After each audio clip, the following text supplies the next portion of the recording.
Assalamualaikum warahmatullahi wabarakatuh. Al-Quran memuat banyak riwayat yang mengandung hikmah. Di antaranya ada yang mengabarkan tentang wanita pilihan, seperti yang dikenal karena kedurhakaannya. Dr. Mustafa Murad melalui bukunya Mi'ah Qisas Min Hayah Al-Solihin wa As-Solihat menyebutkan terdapat beberapa nama wanita durhaka yang diabadikan dalam Al-Quran beserta kisah yang menyertainya. Istri Nabi Nuh alaihissalam. Di antara orang yang tak mengimani dan mengikuti dakwah Nabi Nuh alaihissalam adalah istrinya.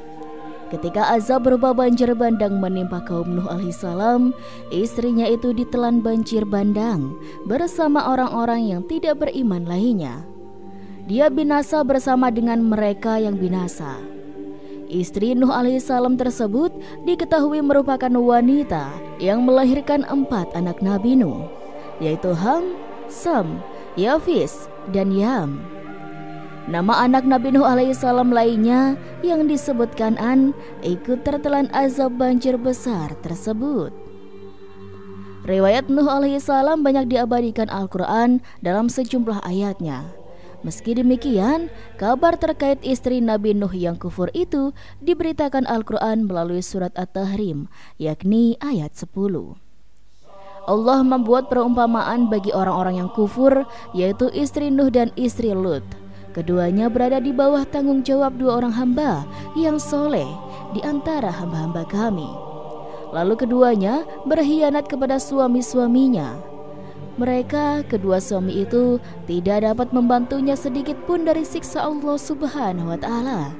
Dan dikatakan kepada kedua istri itu, "Masuklah kamu berdua ke neraka bersama orang-orang yang masuk neraka." 2. Istri Nabi Lut. Nabi Lut alaihissalam berhijrah bersama pamannya Nabi Ibrahim alaihissalam menuju Mesir. Keduanya tinggal di sana beberapa lama, lalu kembali ke Palestina. Di tengah perjalanan menuju Palestina, Nabi Lut meminta izin kepada Nabi Ibrahim untuk pergi dan tinggal ke negeri Sadum atau Sodom. Selanjutnya, Nabi Lut menikah di kota itu. Kota Sodom merupakan salah satu kota di Yordania. Penduduk kota ini memiliki akhlak sangat buruk. Mereka terjangkit perilaku seks menyimpang, homoseksual. Para lelaki menyalurkan nafsu seks dengan sesama laki-laki, perempuan dengan perempuan. Perbuatan ini tidak pernah dilakukan oleh kaum sebelum mereka. Perbuatan itu kemudian merajalela di kota Sodom.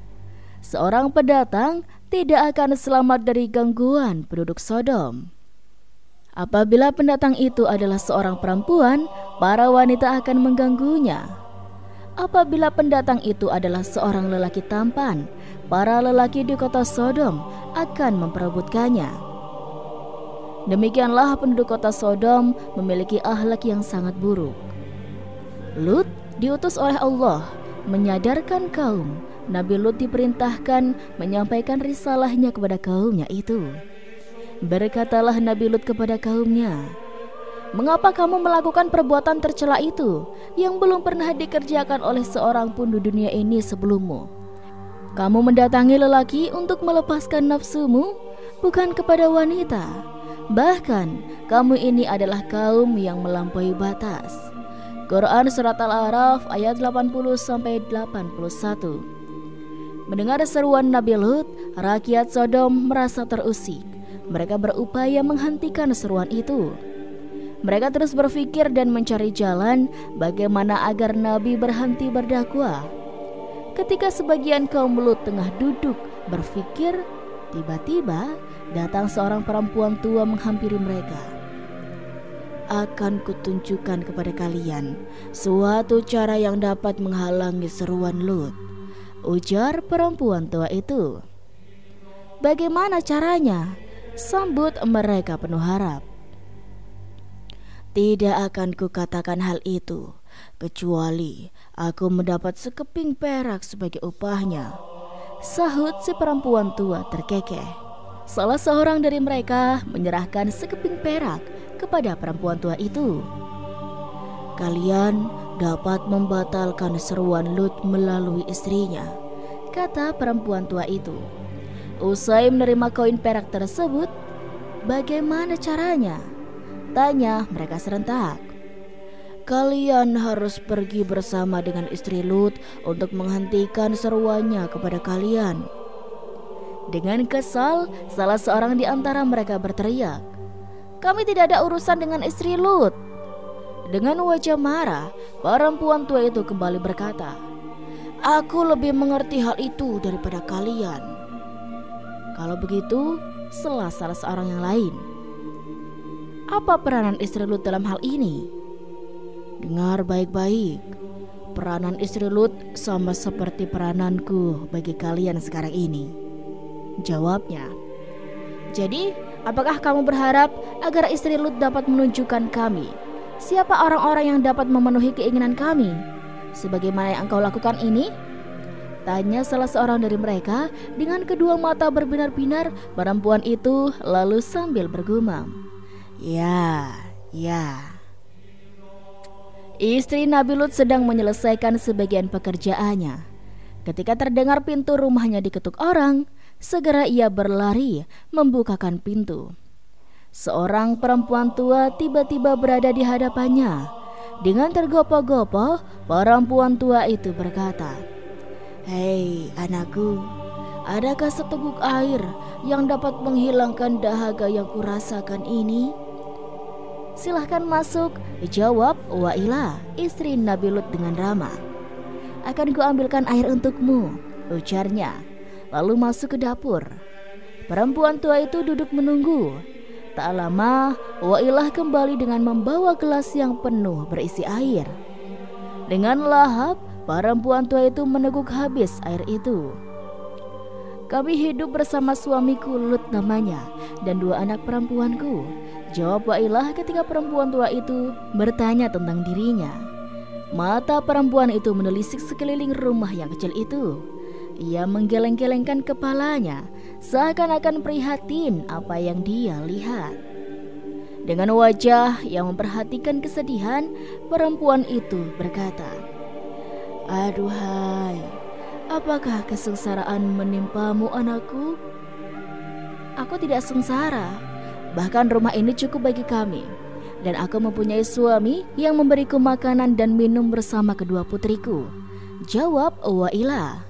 Perempuan tua itu kemudian lebih mendekat kepada istri Nabi Lut sambil berkata, Dapatkah ruangan seperti ini disebut rumah?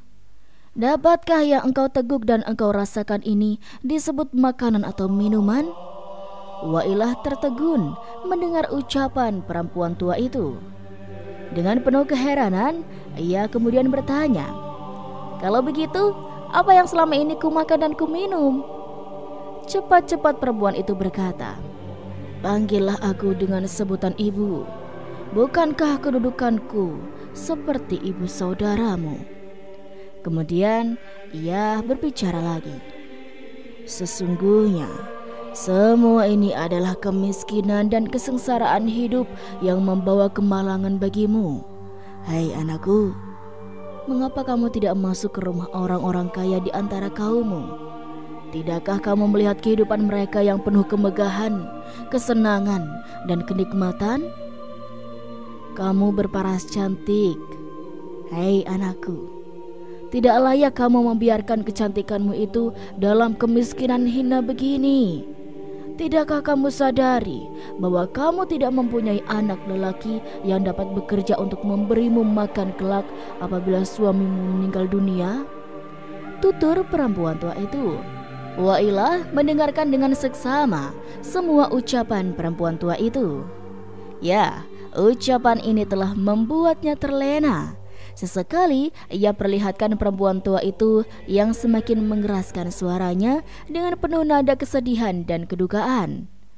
Dalam lamunannya itu, tiba-tiba Wailah merasakan pelukan perempuan tua itu di dalam bahunya. Wailah memandang perempuan tua itu sembari berusaha meneliti kalimat-kalimat yang baru didengarnya. Tetapi si perempuan tua itu tidak memberinya kesempatan untuk berpikir. Ia terus saja berbicara. Hei anakku, apakah yang dikerjakan suamimu? Bagaimana hubungannya dengan penduduk negeri Sodom dan kampung-kampung kecil di sekelilingnya? Sesungguhnya orang-orang di sini menginginkan sesuatu yang dapat menyenangkan hati mereka sesuai dengan yang mereka kehendaki. Dan sesuatu yang dicarinya itu dapat menjadi sumber penghasilan dan kekayaan bagi orang yang mau membantu mereka. Lihatlah hai anakku, kepingan-kepingan emas dan perak ini, ujarnya kemudian sembari menunjukkan koin emas dan perak kepada Wailah.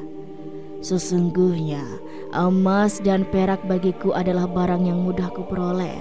Lanjutnya, belum lagi Wailah bertanya, perempuan tua itu menjelaskan, aku menunjukkan kepada kaumku beberapa lelaki berwajah cantik yang datang dari kota. Sedangkan kamu, di rumahmu sering datang beberapa pemuda dan remaja lelaki kepada suamimu. Ya, suamimu yang seruannya diperolok-olok oleh kaum kita, ujarnya lagi. Perempuan tua itu lalu melewati pekerjaan ini kepada Wailah. Pekerjaan semacam ini sebenarnya tidak memberatkan kamu. Suruhlah salah seorang putrimu menemui sekelompok kaum kita dan memberitahu mereka akan adanya lelaki tampan di rumahmu. Dengan demikian, engkau akan memperoleh emas atau perak sebagai hadiahnya setiap kali engkau kerjakan itu. Dengan itu, engkau bersama putri-putrimu dapat merasakan kenikmatan sesuai dengan apa yang kalian kehendaki. Suara perempuan tua itu masih terngiang-ngiang di telinganya, sementara di tangannya terselip 2 keping perak. Wailah dibayangi keraguan, apakah sebaiknya ia terima saja saran perempuan tua itu? Tetapi apa yang akan dikatakan orang nanti tentang dirinya jika hal itu ia lakukan? Bahwa istri seorang yang mengaku sebagai Rasul Allah dan menyuruhkan kebajikan ternyata menolong kaumnya dalam melakukan kebatilan. Tiba-tiba datang suara yang membisikkan ke telinganya, perempuan tua itu telah menasihatimu. Ia tidak mengharapkan sesuatu kecuali kebaikan dan kebahagiaan kamu. Kamu tidak bertanggung jawab atas apa yang dilakukan oleh kaummu. Dan lagi, pekerjaan yang disarankan perempuan tua itu sangatlah mudah. Kamu hanya memberitahu mereka tentang kedatangan tamu-tamu suamimu, Lut. Tiba-tiba, tanpa ragu-ragu, Wailah berkata, baiklah, akan kuterima. Nabi Lut tanpa bosan menyerukan kebenaran ilahi sesuai dengan perintah Allah kepadanya. Hasilnya adalah perlawanan penduduk kota Sodom. Ini yang membuat Nabi Lut sedih. Sementara itu, seruan Nabi Lut kepada kaumnya tidak menambah apa-apa kecuali perlawanan dan kesombongan. Mereka tetap selalu berpaling dari ajakan suci itu. Bahkan mereka terus-menerus melakukan perbuatan keji tatkala Nabi Lut memperingatkan akan datangnya siksa Allah atas mereka apabila mereka tidak mau berhenti dari kemaksiatannya. Mereka malah menentang Nabi Lut alaihissalam dengan berkata, datangkanlah kepada kami azab dari Allah jika kamu termasuk orang-orang yang benar. Maka Nabi Lut pun memohon kepada Allah agar Allah Subhanahu wa ta'ala menolongnya dari kaumnya. Nabi Lut berdoa, ya Tuhanku, tolonglah aku dengan menimpakan azab atas kaum yang berbuat kerusakan itu. Quran Surat Al-Ankabut ayat 30. Allah memperkenankan doa Nabi Lut alaihissalam dan mengutus Jibril untuk membinasakan mereka. Jibril datang ke negeri Sodom dengan menyerupai 2 orang lelaki yang tampan. Dia, Lut, merasa susah dan sempit dadanya karena kedatangan mereka.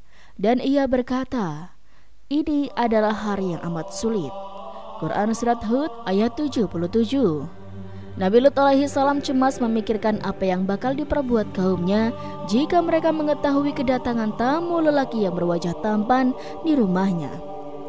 Bagaimana ia dapat mempertahankan dan memelihara mereka dari kemungkaran kaumnya?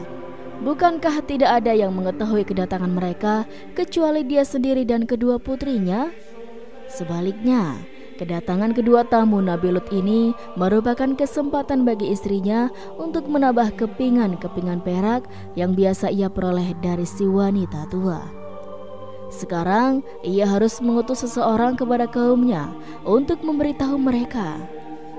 Tetapi kedua putrinya sedang sibuk menyiapkan hidangan bagi kedua tamu ayahnya atas perintah Nabi Lut. Karena keinginannya yang mendesak, istri Nabi Lut akhirnya memberi isyarat kepada salah seorang putrinya untuk mendekat. Kemudian ia membisikkan beberapa kalimat ke telinga anak perempuannya itu. Sesaat kemudian, sang putri pun segera keluar rumah untuk memberitahu kaumnya. Sebagaimana biasanya, di tengah-tengah kerumunan orang ramai, anak Nabi Lut melihat seorang perempuan tua melambaikan tangan sambil mengisyaratkan panggilan kepadanya. Segera ia mendekati perempuan tua itu dan memberitahu tentang dua lelaki tampan yang datang ke rumahnya. Perempuan tua itu kemudian menyuruh ia cepat pulang, sementara kelompok lelaki menghampiri seraya bertanya, "Apakah yang terjadi? Apakah ada berita baru?" Wajah si perempuan tua menampakkan senyum tipuan sambil berkata, "Kali ini tidak kurang dari 4 potong emas harus kuterima." Dengan bersemangat, kaumnya pun bertanya, "Apakah yang terjadi? Apakah ada yang istimewa?" Perempuan itu berkata kepada mereka, "Kalian akan memperoleh apa yang kalian kehendaki, yaitu 2 orang lelaki tampan." Dengan bernafsu mereka bertanya, "Di mana? Di mana mereka? Di mana lelaki tampan itu?" "Berikan harta kepadaku terlebih dahulu, barulah ku beritahu kalian," katanya. Sebagian dari mereka menyahut, "Wahai wanita tua, engkau yang tamak, tidak pernah kenyang." Dan sebagian dari yang lainnya berkata, "Ini harta untukmu, tetapi cepat katakan, di mana lelaki tampan itu?" Setelah tangannya menggenggam emas, berkatalah perempuan tua itu kepada mereka, "Mereka ada di rumah Lut." Hampir-hampir kaumnya tidak mendengar ucapan perempuan tua itu dengan jelas, tetapi sesaat kemudian mereka berlomba-lomba untuk segera datang ke rumah Nabi Lut. Sesampainya mereka di sana, didapati pintu rumah Nabi Lut tertutup. Segeralah mereka mengetuk keras sambil berteriak, "Bukakan, Lut! Bukalah pintu-pintumu. Kalau tidak, kami terpaksa akan mendobrak." Istri Nabi Lut mencoba menemui suaminya yang ternyata telah meninggalkan kedua tamunya di dalam kamar. Sementara ia sendiri mendekati pintu rumahnya yang tertutup dan memisahkan dia dengan sekumpulan kaumnya. Istri Nabi Lut mengintai dari balik tirai, hatinya melonjak kegirangan. Sebentar lagi ia bakal memperoleh sepotong perak dari si perempuan tua, sesuai dengan kebiasaan yang telah berlangsung selama ini. Bahkan di samping itu, tanpa diketahuinya, ia mungkin bakal memperoleh pula sepotong emas sebagai bonus. Teriakan kaum Lut bertambah keras dan garang. Mereka tak sabar dan ingin mendobrak pintu agar dapat masuk dan menemui tamu-tamu Nabi Lut. Nabi Lut berdiri terpaku. Hanya pintu yang memisahkannya dari kaum durjana itu. Sesaat kemudian, Nabi Lut berkata kepada mereka demi menenangkan keadaan, "Hai kaumku, inilah putri-putriku, mereka lebih suci bagimu. Maka bertakwalah kepada Allah dan janganlah kamu mencemarkan namaku di hadapan tamuku. Tidak adakah di antara kamu seorang yang dapat membedakan baik dan buruk?" Nabi Lut alaihissalam kemudian kembali menegaskan permohonannya kepada kaumnya itu, sedangkan istrinya mengintip tidak jauh dari situ. Nabi Lut alaihissalam menawarkan kepada mereka untuk mengawini putri-putrinya, tetapi dengan serentak mereka menjawab, "Sesungguhnya engkau telah tahu bahwa kami tidak mempunyai keinginan terhadap putri-putrimu, dan sesungguhnya kamu tentu mengetahui apa yang sebenarnya kami kehendaki." Sampai di sini, dialog antara Nabi Lut dan kaumnya terputus. Nabi Lut kemudian berpikir, apakah yang akan ia lakukan jika kaumnya mendobrak pintu rumahnya dan masuk untuk melampiaskan nafsu setannya kepada 2 orang tamunya itu? Ia berdiri kebingungan. Tiba-tiba tamu Nabi Lut berkata kepadanya, "Sesungguhnya kami adalah utusan-utusan Tuhanmu. Sekali-kali mereka tidak dapat mengganggu engkau." Berkata utusan-utusan Allah itu kepada Nabi Lut, "Bukakan pintu dan tinggallah kami bersama mereka." Maka Nabi Lut pun membuka pintu rumahnya. Istri Nabi Lut merasa cemas tatkala melihat segerombolan kaumnya menyerbu masuk dengan penuh kegilaan dan segera menuju ke arah tamu-tamu Nabi Lut. Ketika itulah Jibril mengembangkan kedua sayapnya dan memukul orang-orang durjana itu. Akhirnya mata mereka tanpa terkecuali buta seketika. Dengan berteriak kesakitan, mereka semua mengendap-endap dan kebingungan kemana mereka harus berjalan. Bertanyalah Nabi Lut kepada malaikat Jibril, "Apakah kaumku akan dibinasakan saat ini juga?" Malaikat Jibril memberitahu bahwa azab akan ditimpakan kepada kaum Nabi Lut pada waktu subuh nanti. Jibril memerintahkan Nabi Lut agar pergi dengan membawa keluarganya pada akhir malam nanti. Semua keluarga Nabi Lut pada malam itu pergi bersamanya keluar kota, kecuali Wailah. Istrinya itu bukan lagi termasuk keluarganya yang beriman kepada risalah Allah yang dibawanya. Sebaliknya, istri Nabi Lut justru telah membantu orang-orang yang berbuat kerusakan, dan ia harus menerima akibatnya. Maka turunlah azab atas dirinya bersama semua kaum Nabi Lut yang ingkar, sebagaimana yang difirmankan oleh Allah dalam kitab suci Al-Quran. Maka tatkala datang azab kami balikan kota itu, dan kami turunkan di atasnya hujan batu seperti tanah liat dibakar bertubi-tubi, diberi tanda oleh Tuhanmu, dan siksaan itu tidaklah jauh dari orang-orang yang zalim. Maha benar Allah lagi Maha Agung. Itulah kisah dua wanita durhaka yang diceritakan dalam Al-Quran. Dan semoga kita semuanya terhindar dari sifat-sifat tercela tersebut. Amin amin ya rabbal alamin. Dan itulah sobat kisah yang bisa Rizky sampaikan. Semoga kisah ini bermanfaat dan bisa menambah pengetahuan bagi kita semuanya, sekaligus bisa menjadi pembelajaran bagi kita semuanya. Kurang lebihnya Rizky mohon maaf. Sekian dari Rizky. Wassalamualaikum warahmatullahi wabarakatuh.